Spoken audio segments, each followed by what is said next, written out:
Welcome, Excellent. Steve, to my show. I'm so glad to have you on. Thanks. It's an honor to be here. Yeah, and just to introduce you a little bit, this is someone that I've met in real life, locally, out Yes. in the area. I think it was just like a social gathering, but also found out he's a huge personal finance nerd, also, Yes. personal finance enthusiast. Yes. I'm the sort of person that I listen to two or three personal finance podcasts a day. I read books. That's the sort of stuff I do for fun. So, Yeah, you know, I know, absolutely. And it was funny because I was thinking about it. The social gathering we met at had nothing to do with personal finance or money. And then I right. remember it was around the time when I think you had just retired or you've been more recently retired. And now Probably. Yeah. you've been retired, I think, a little over a year. So you probably have even more reflections, but you could fill us in more on all of that. Yeah, Yeah. go ahead and Actually, a introduce. little over 3 years now. It hasn't been that long. It feels like we met like a year ago. I remember you Yeah. talking about. Yeah. Wow, time flies by. Okay, go ahead. Yeah. I retired at the end of 2000. Really? I mean, I tell people all the time goes just as fast in retirement as it did when I was working. And people kind of find that hard to believe. But the Mhm. reality is there's so many other things to do besides just working. You really have time to explore your interests. You really have time to, take care of things in the house, the yard, those sort of things, without rushing and feeling pressured to do, everything so fast. But yeah, just between, reading and taking trips and, trying to get walks in and taking care of, as our bodies get Yeah. older, we have more body maintenance, we have more house maintenance as our houses get old, just taking care of all those things. It's like I'm constantly busy. I never sit and think, oh my gosh, I don't know what to do with myself today, because there's always Yeah. more to do than I can do in a day. Yeah. It's You're just, so busy on social media. There's so many pictures and updates and interesting yeah. things you're doing. Yeah, well, I try to post things that I think people might find interesting, and so I have a variety of interests.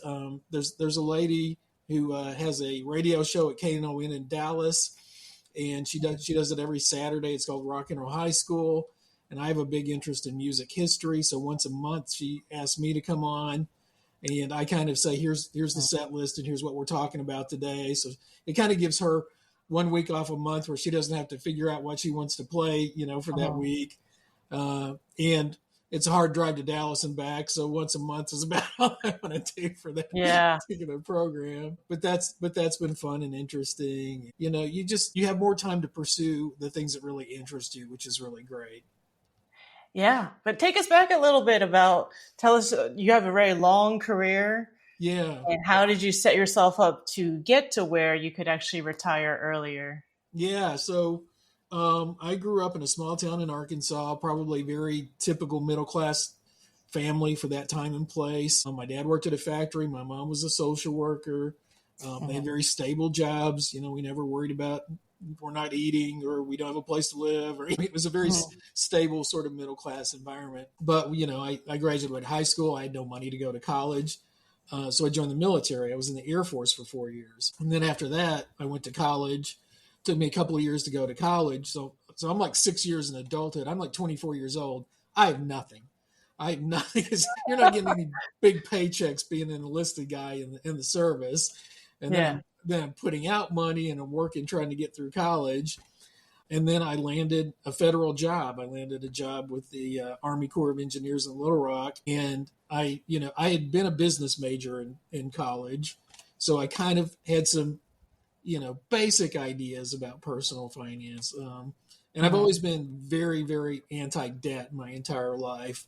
That's just the way I'm wound. I just hate the idea of owing anybody money. And so basically, when I started my federal career, I just maxed out. It's kind of their version of a 401k. It's Yeah. called the Thrift Savings Plan. I think it's actually like a 457B or something like that technically.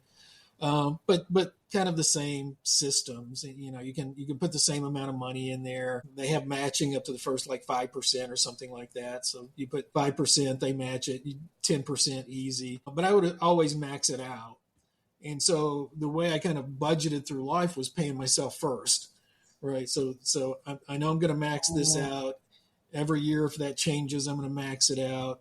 And so I had like over 30 years of the growth of this money. And so, it was a 7-figure total, more than that, when I got ready to retire. Yeah. Yeah. And the government has different retirement ages.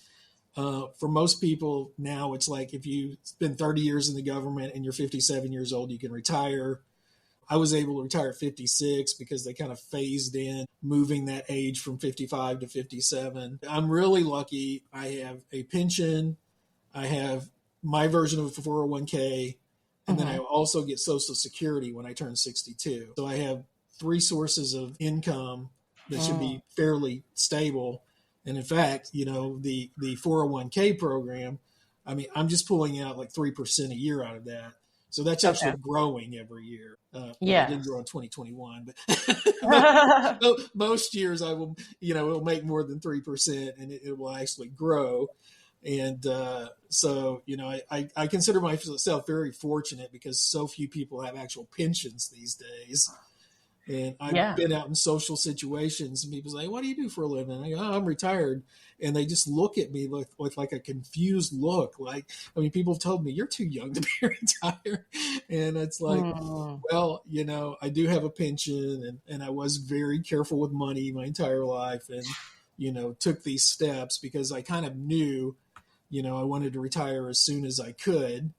A lot of just for health reasons. I've seen so many people, work till they're 65, 67, 70, retire and immediately have a major health issue and pass away a few years into retirement. And I just wanted to enjoy a long, comfortable retirement and do a lot of bucket list type things, Yeah. But that's amazing because how did you know to fully max out, your retirement investments even in your 20s? I think a lot of people, they don't even know about that or they're not certainly maxing it out. I didn't in my 20s. Actually, it was very strange. I was in a business class at the college I went to. I went to Arkansas State University, so I didn't go to any prestigious school or anything. And one day, somebody walked in the classroom who was a professor. He wasn't the normal professor for the classroom. And he had this big chart, like a huge laminated chart. And he said, this is the history of the stock market. And, this is how much money you would have if you had invested in the stock market in different times. And he said, even though you see these dramatic dips at times, in the long run, you will make a lot of money if you invest in the stock market. And so, most of my wealth that I've created has just been investing in the S&P 500. I use, there's this formula that people talk about sometimes called the rule of 120, where you subtract your decade age from 120. In your 20s, you put 100% in the stocks, 30s, you take it down 90%, 40s, 80s, you just go down as you get older. So you kind of get used to diversification. And as you get older, you have that less volatility in your portfolio. And so that's the way I did it. I never took money out like, oh, the market, we're going to have a bad year. Something's going bad in society. I mean, there were times when I took huge, huge losses, but I just knew that, okay, that happens. And the best thing to do is just live through those huge losses, push through them, and eventually you'll make all that money back and more. And so, I get people all the time, oh, is it time to take my money out of the market? Well, 20 years from now, is what's happening in the news today going to be very relevant? I mean, and sometimes it's very, very hard to remove our emotions from our investing. Yes, that's very true. That's very, very true. And I think a lot of people struggle with that. And a lot of people have risk avoidance to the point where it hurts them in the long run. I put $30,000 and I lost $5,000 and it's just a crushing blow to me and I'll never get that $5,000 back. And the stock market's like gambling and I just can't do this. And, if you would have kept that 30,000 in for 20 years, you would have probably had well over 100,000 with that, So it's just understanding how the stock market works that, you're going to get punched in the gut every once in a while. And then you've had like the last 2 years where it's been up about almost 50%. So, for Yeah. somebody that's been a Crazy to know. long-term investor like me, when you have those years where you make that 20, 25%, I mean, it's huge. Uh, I told my wife, I said, I made 3 times the amount of money last year than I ever did when I was employed. Yeah, when your investments start out earning your your Yeah, income. yeah. Yeah, it's nice So, to see. Well, yeah. what other things? Because I know you have a paid off house. You've done some beyond just the retirement investing. You've done some other. You've hit some other financial milestones in life. Oh, yeah. Like I say, I've always been very debt, adverse. When my wife and I first got married, we kind of looked at her resources, my resources. I had some car payments and stuff, and she actually contributed, and she said, "Okay, let's wipe out this debt." So, she helped me at that point in our marriage. Emergency funds are so important. I talk to people all the time about, do you have an emergency fund? And so few people do. And they have Oh, no you're so plan right. They if they don't. if they lose a job, if they have a major health problem, Yeah, because tell us about a time like where it's come in handy for you. Because I mean, you're also. I mean, you have kids too, and right, right. yeah, this come in handy. I'm sure. Yeah. Oh, yeah. I mean, our house is 20 years old, and you don't think of a 20 year old house as being like particularly old. Okay. Hmm. Last year, our water tanks went out. We had to get 2 new water tanks. That was like five, six Mm. thousand dollars. Um, our air conditioning units. We have three. We have a fairly big home. We have 3 air Oh, conditioning units. We had to replace all 3 air conditioning units. That was a little over $30,000. wow. So you know, we have a pool equipment breaks down. That can easily be 3, 4, $5,000 when that sort of thing happens. So if you live in a brand new house and you don't have a yard and you don't have a pool, I kind of joke with people. My dream at this point is to live in a condo.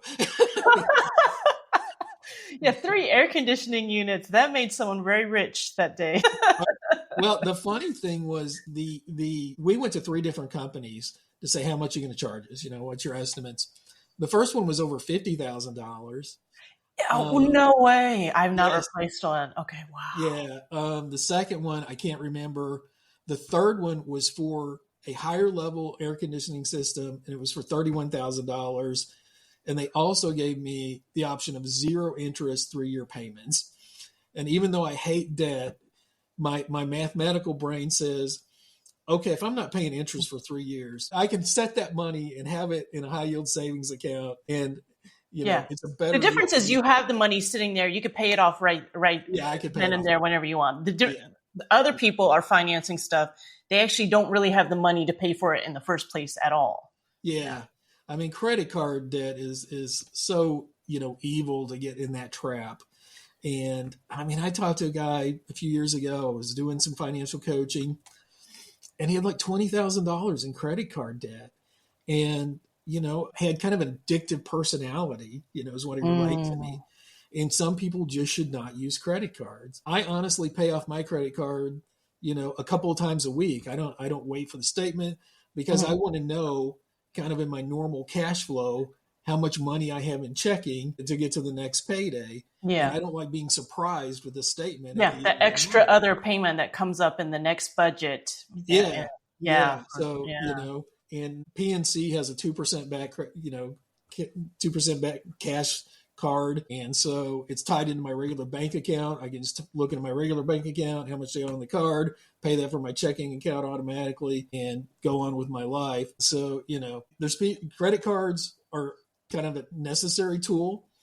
If you want to reserve flights and cars and hotels and all those types of things, there's a safety net to credit cards that debit cards don't have. But boy, people have to be responsible. I mean, never buy anything with a credit card unless you have the money, unless it's just an absolute dire emergency. And Yeah.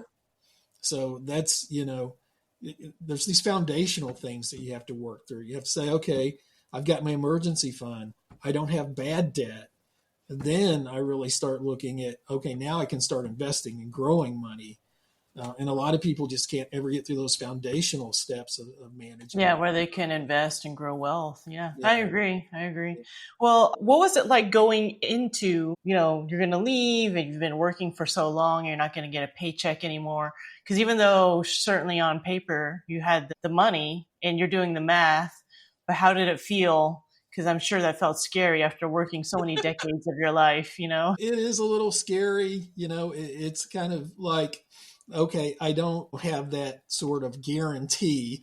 As a Right. federal employee, it's extraordinarily predictable, but I do have some predictability because of the annuity. The annuity is going to be the same payment every month. When I get Social Security, that'll be the same payment every month, or it'll go Hmm. up annually a little bit. And where I use my flexibility is with my 4K. I take out 2% during the year, and then I look at whether it's up or down, and then every 6 months I pull a chunk out so it Hmm. will ultimately be 3%. So I give myself some flexibility. If we have a big drop in the market, I don't need to pull any more out. And luckily, with having the emergency funds and things like that, I've got those flexibilities built in where Hmm. I don't have to worry about, oh, this extra bill came in and I just don't have the funds for it or anything of that nature. But it does feel different. And Yeah. um, we got paid every 2 weeks as a federal Oh, employee. okay. So now when you have these things coming in different times of the month, it's just kind of a different rhythm on managing your money, you know. Yeah. But Yeah. you adjust and get used to it, and it's fine. Okay. What kind of things have you done since you retired? I know you've done a lot of trips and Yeah, I'm a big travel guy. I think our first trip was to Hawaii, like the month after I retired. We took my son and daughter-in-law there, and, Mhm. and my daughter, so it was a big family trip. So that was great. I've driven the entire Route 66. I've driven the Pacific coast from Oregon to Los Angeles. We went to Greece, Turkey, New Zealand, Australia. This summer we've got Iceland coming up. We'll go to Iceland, Norway, and end with a few days in London. So those are, I mean, I have a literal travel bucket list. I mean, people talk about their bucket list. I can go to my laptop and open a Word document, and I have my bucket list. And next month, my wife and I are going to go to Nashville to see a show at the Grand Ole Opry. I've just never been to the Grand Ole Opry, so at some point I'm going to go to Red Rocks Amphitheater in Colorado. There's Yeah, just all the places, music events. there's Yeah. just experiences I want to have. and Okay. and you do have this feeling. I'm going to turn 60 this year, and you do have this feeling a little bit like the sand is going to run out of the hourglass at some point. Hmm. And you'd better use this time to really figure out what experiences you want to have in life, because I could have a major health event at any time, and not be able to do all the things that I can do now.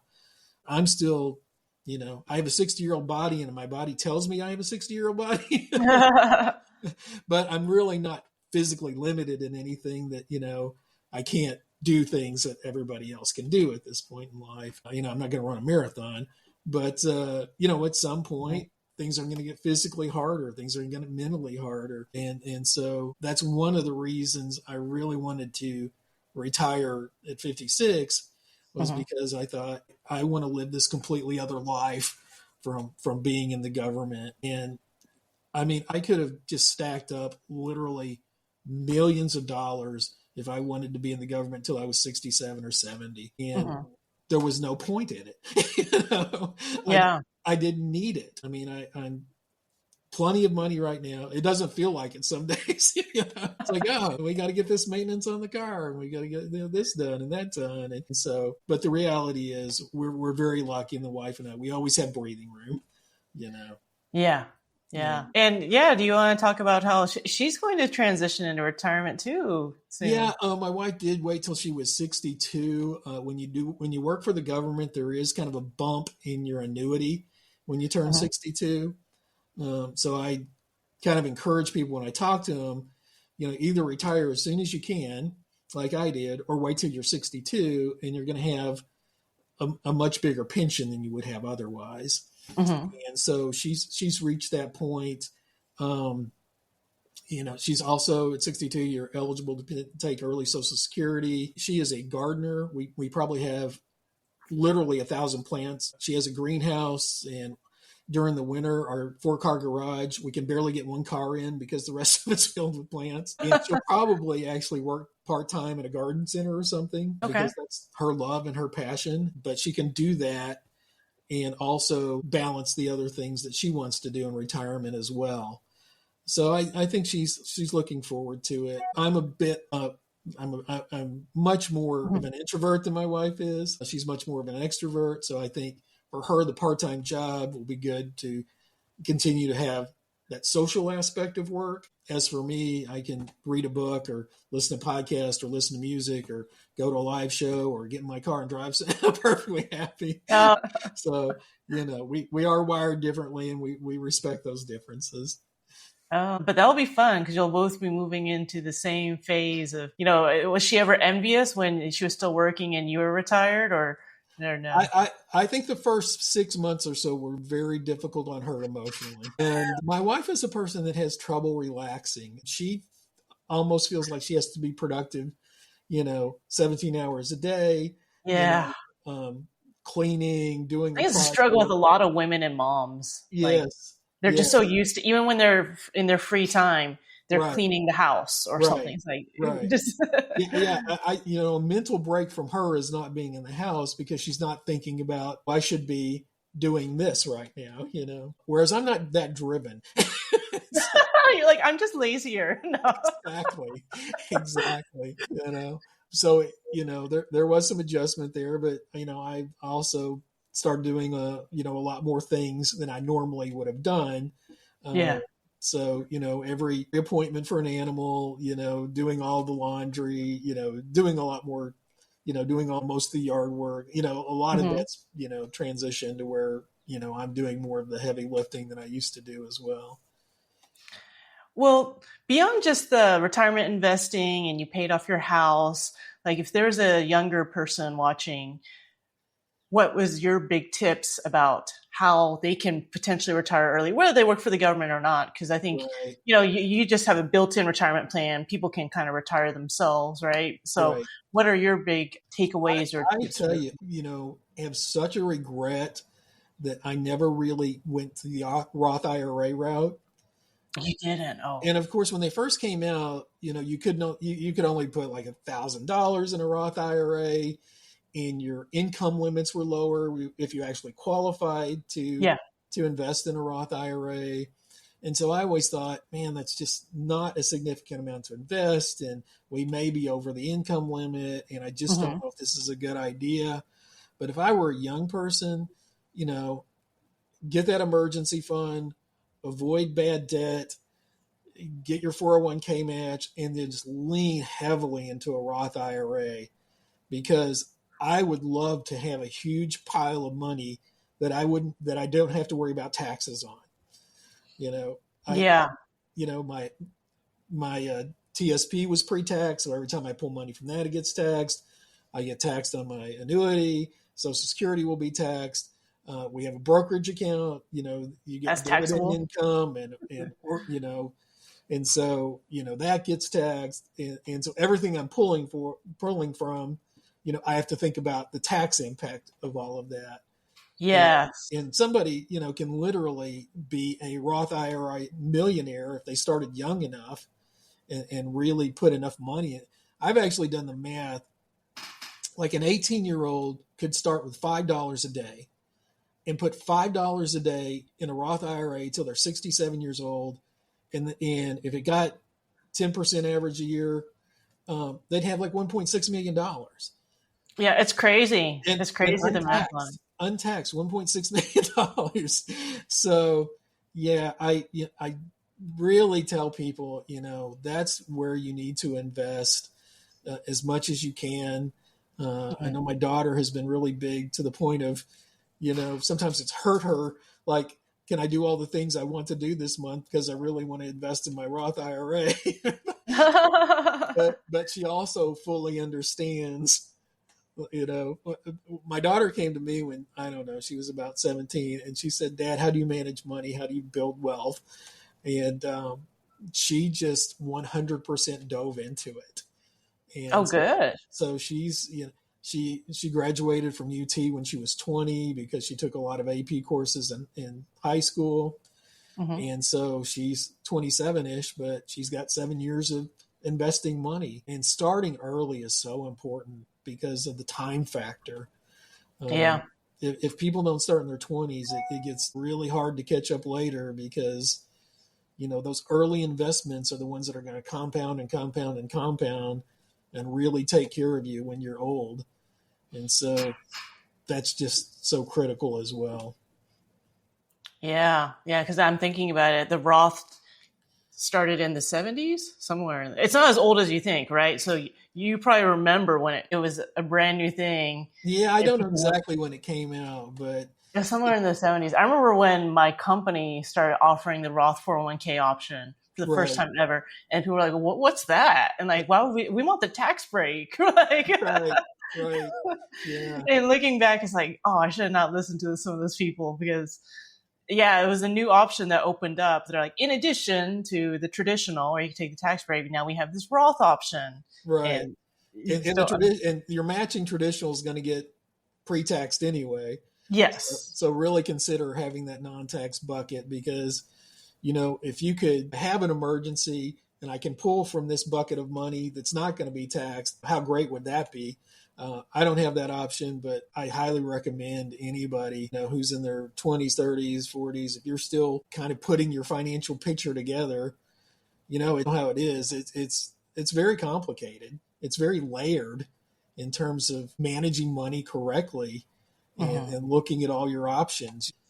It can be very easy on one hand, but the more you get into how should I invest and what are the different ways I can invest and what are the different tax implications, Yeah. there's a lot to learn. And I tell people, find some sort of podcast or something that speaks to you. Mm-hmm. I know you and I are big fans of the Money Guy show. Yeah. I also, I listen to a lot of different personal finance podcasts, but find one that speaks to you. There's also a podcast called The Money Girl Show with Laura Ingraham, which has just outstanding kind of entry level personal finance Oh, advice. I've not found that one. The Money Guy has a new podcast.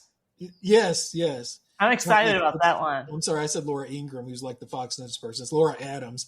But Okay. but she basically takes one topic and she breaks it down in about 12 to 15 minutes.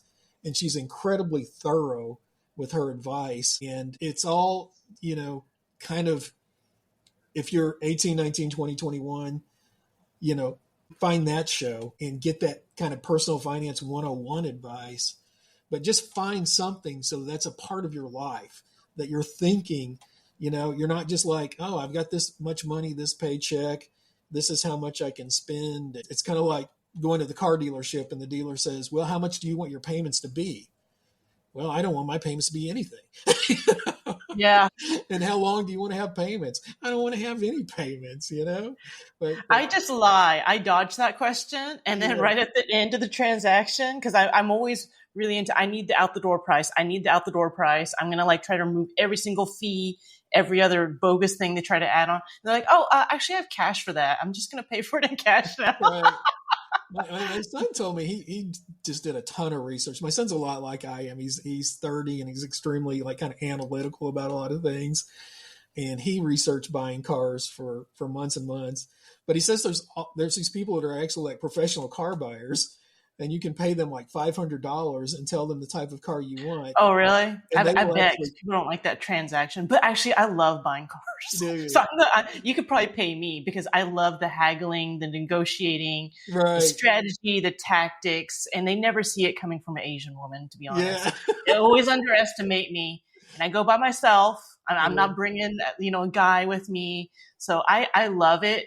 And Yeah. I'm there like all day long messing with them and the Yeah. mind games, and I'm going to leave. I'm going to walk out of here. I don't need this car from you guys. Right. Or it's just funny. I've got so many stories. Or I'll just like pretend like I don't like the color of the car. I could care less. Right. Just like stupid things like that to like mess with them. Oh, Yeah, it's so funny. yeah, yeah, I love that stuff.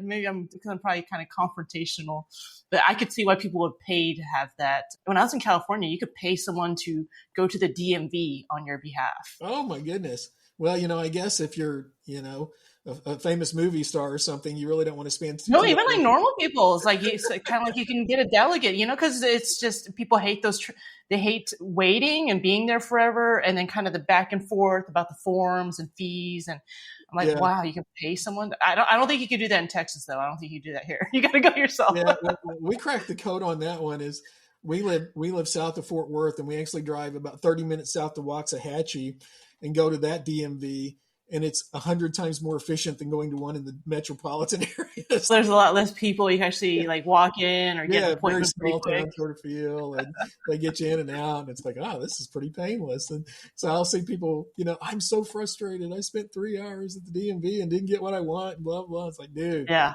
go to Waxahachie. Just don't make this hard on yourself. But Okay. yeah, I have actively enjoyed retirement every day. I've never thought, boy, I wish I was sitting in a government meeting today. Yeah. So no regrets. I No wish I regrets. was solving somebody's human resources problem today. I was a human resources officer, and you don't get a lot of cheers and love in that particular sort of position. No, you're like Toby. Right, exactly. No. It's like, I hate to see you walk in the room, because they feel like it's only bad news. And Yeah. and I supervise large staffs in some of my positions, anywhere from 40 people to 250 people, and so you're always dealing with personnel problems and morale issues and all sorts of things. And now I get Oh up and yeah. it's like, a big decisions. What am I going to have for breakfast? I got to make a big decision here. You have to deal with the variability of people and emotions and Oh all yes, that stuff. yeah. I mean, when Yeah. you're dealing with people's careers, it's extremely. I mean, I've had to deal with people who had alcoholism issues and drug issues and mental health issues, and you're really dealing with some very complicated emotional things. But now I'm rewarded for Yeah. doing all that. I said, I don't know if I'm getting paid now for work that I did before, or they're just happy that I'm not doing that work anymore. But everybody's happy. Yeah. Well, on that note, just because there's a lot of people that might be watching that are in the job market, and it's also a very tough job market right now. Any advice from your HR type of days and hiring people type of days that you might want to impart on people? Well, I always say, when I look at a resume, first I want the references on the resume. I don't want to have to chase down references. If you don't put your references on the resume, Okay. you're putting more work on the hiring official. Why do you want to put more work on the hiring official? So that's always been a pet peeve of mine. And then I always see a lot of very process oriented things on resumes. I don't see enough accomplishments on resumes. I Oh, coordinate, this is my job. I'm a project manager, and I coordinate with these departments, and I make sure the scheduling is on time. Okay, that's great. But what was the actual, accomplishment of yours? Did okay. you save time? Did you save money? Were you recognized by your organization for your work? I think those things are really important. And just, don't fear rejection. I mean, that's kind of hard to do, but if you show up for an interview and Mhm. you look professional and you're articulate and you sell yourself, even if you're not the person for that position, the organization might say, that's somebody we want in this organization, and they might fit in spot X instead of the place that we're hiring right now. And, Mm. just grind. If you're looking for a job, work 8 hours a day looking for a job like you'd work 8 hours a day if you were on a job. And I think those opportunities are always out there. I think Okay. companies are always trying to find competent, reliable people who solve problems. I always viewed it like, my job is to make my boss's job the easiest job that person can have. If that person never has to deal with any issues that I have in my organization, I've done my job, because I've made my life easier for that person. And if you can find people who have those sort of skill sets, there's always going to be places and organizations for good employees. Okay. I really like that advice because yeah, it's on the person to do as much as they can, and they are going to get potentially rejected a lot.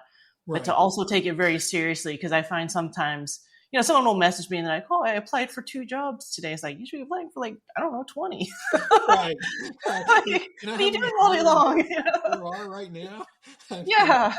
And they get dejected, rather quickly. And they're like, "Oh, that's enough for me today.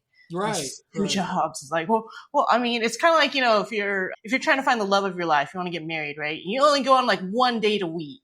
That's Right. only 52 dates a year. That's Right. not sometimes a lot of chances to make that. But what if you did, I don't know, like 3 dates a week or something, or, And just, the other thing people can do, and sometimes hiring officials are guarded about this because of policies, but they can ask for feedback later and say, hey, what did you like about my resume? What did you not like about my resume? What could I have done better in the interview process? And just be constantly learning. What that's employers are good. looking for in 2025 may be completely different than what they were looking for in 2015. So if you're going in with the mindset that, well, the last time I got a job was 10 years ago, and this is how I got this job, that you may have to learn a different process or a different way of communicating. No, you're absolutely right. You're absolutely right. Because I feel like, same like if you're out of the dating game for a long time, things change very quickly. How Right. people meet each other and the apps and online things. And same with Right. like job searching. Those skills get outdated over time. Yes. And people are not always fresh on them. And how do they get better at it? And yeah, I like that about asking for feedback. I think a lot of people don't think of those things, or Right. they're too scared to, and then they create all these stories in their head about why they didn't get the job. Yeah. I mean, I used to sit down and I would write a list of questions that I think I could be possibly asked. And of course, you don't know 100% of the questions, but I would Mm-hmm. know, okay, here's something I did that I felt was really important, and I'm going to work this into the interview somewhere. So if they ask me about, give me this, example of your written communication skills. Okay, I wrote this policy, and here's who I coordinated the policy with, and here's when it was implemented, and here's the impact of this policy. So go in knowing how you want to sell yourself, knowing here I have failed if I've not told this person the value I can bring to their organization.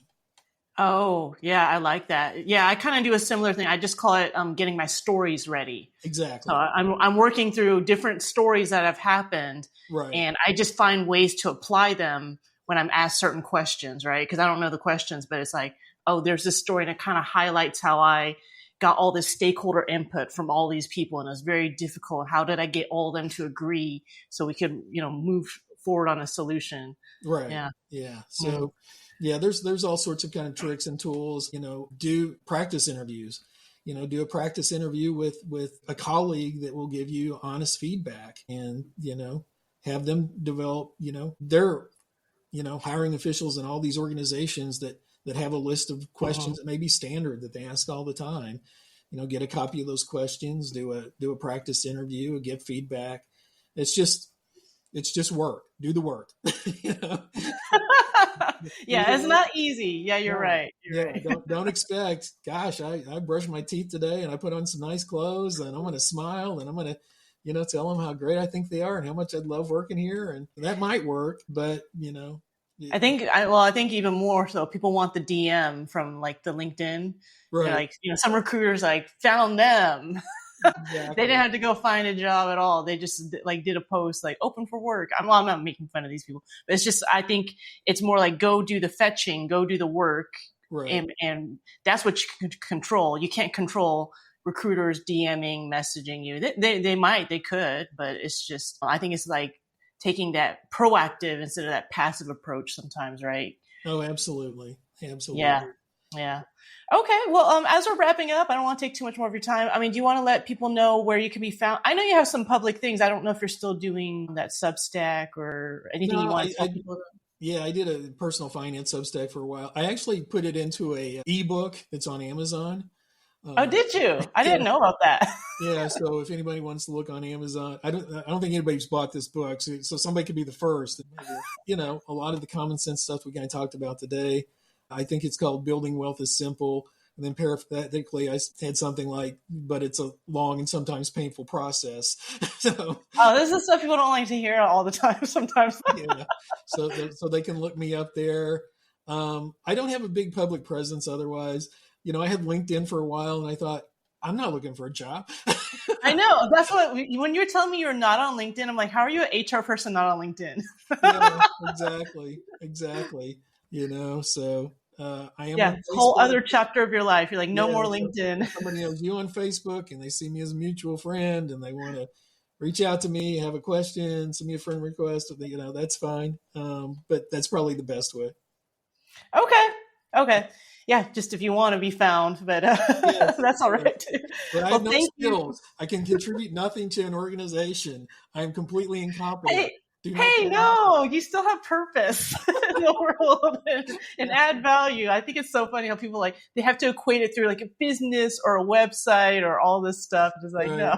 Yeah, I tell people, oh, I'm retired and I have no skills. Don't ask me to help. I No, can't Steve is help it. such a fun guy. Yeah. Yeah.